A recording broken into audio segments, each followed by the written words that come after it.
Сәлеметсіздер ме, құрметті студенттер? Біздің 4-ші модуліміз өз мәресіне жетіп қалды. Осыған дейінгі сабақтарда біз рентген фазалық талдау және сынапты параметрия сияқты мықты зертханалық әдістердің қалай жұмыс істейтінін, олардың қандай керемет мүмкіндіктері бар екенін оқыдық. Ал бүгінгі 7-ші қорытынды тақырыбымызда біз әдістердің шектеулерін талқылаймыз.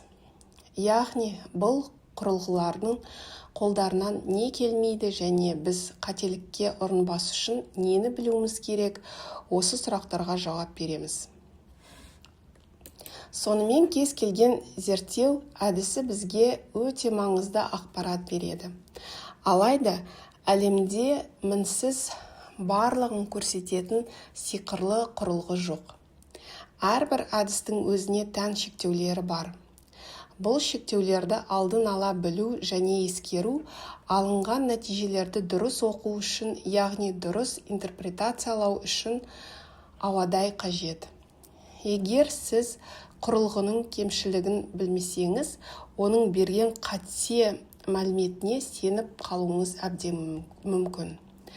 Әдістердің шектеулері деген ұғым нені білдіреді?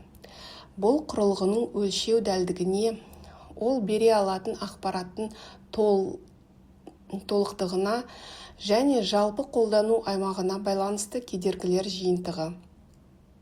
Қарапайым тілмен айтқанда, бұл құрылғының көре алмайтын аймағы. Мысалы, бір құрылғы өте кішкентай бөлшектерді жақсы көрсе, үлкендерін байқамайды. Бұл шектеулер теориялық есептеулер мен нақты эксперименттер арасында айырмашылықтардан да туады. Ең басты ереже: барлық ақпаратты бір ғана әдіспен алу мүмкін емес. Бірде-бір физикалық немесе химиялық әдіс материалдың барлық қасиеттерін бір уақытта толық сипаттай алмайды. Сондықтан заманауи ғылым мен өндірісте әдістерді әрқашан кешенді түрде қолдану қажет. Бір әдістің кемшілігін екінші әдістің артықшылығы жабады. Нақты мысалдарға көшейік. Рентген фазалық талдаудың қандай шектеулері бар? Бұл әдіс кристалдық фазаларды өте жақсы анықтайды. Бірақ материал аморфты болса, толық ақпарат бермейді. Экрандағы графиктегідей аморфты заттар нақты шыңдардың орнына түсініксіз жалпақ төбешіктер ғана береді. Мұндай кезде РФА дәрменсіз. РФАның екінші үлкен шектеуі ол кеңістік шектеу.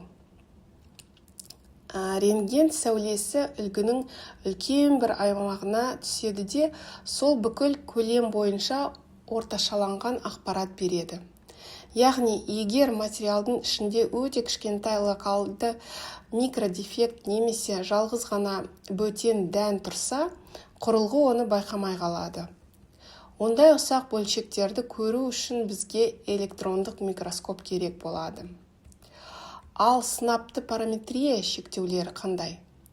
Өткен сабақта айтқандағымыздай, бұл әдіс қысыммен сынапты кеуектерге енгізу арқылы жұмыс істейді. Ең басты кемшілігі ол тек сыртпен байланысқан ашық кеуектерді ғана зерттейді. Материалдың қақ ортасында орналасқан жан-жағы жабық кеуектерге сынап ене алмайды. Сондықтан, егер материалда жабық кеуектер көп болса, құрылғы оны кеуексіз тығыз материал деп қате көрсетуі мүмкін. Сынапты параметрияның тағы бір үлкен кемшілігі ол үлгіні бозады. Өте ұсақ кеуектерге сынап кіргізу үшін мыңдаған атмосфералық өте жоғары қысым қолданылады. Бұл қысым жұмсақ немесе нәзік материалдардың ішкі құрылымын сындырып, мыжып жіберуі мүмкін. Нәтижесінде біз материалдың бастапқы шынайы кеуектілігін емес, өзіміз сындырып алған жаңа құрылымды өлшеп қоюымыз мүмкін. Сондай-ақ, қауіпсіздік және экология мәселесін ұмытпауымыз керек.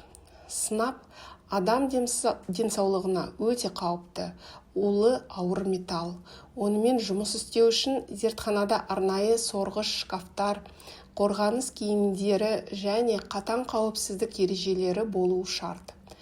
Қолданылған сынапты кәрізге төге салуға болмайды. Оны арнайы экологиялық талаптармен жою керек. Бұл әдістің қолдануын айтарлықтай қиындатады. Егер біз осы шектеулердің барлығын елемесек не болады? Ол кезде интерпретация қателіктері туындайды.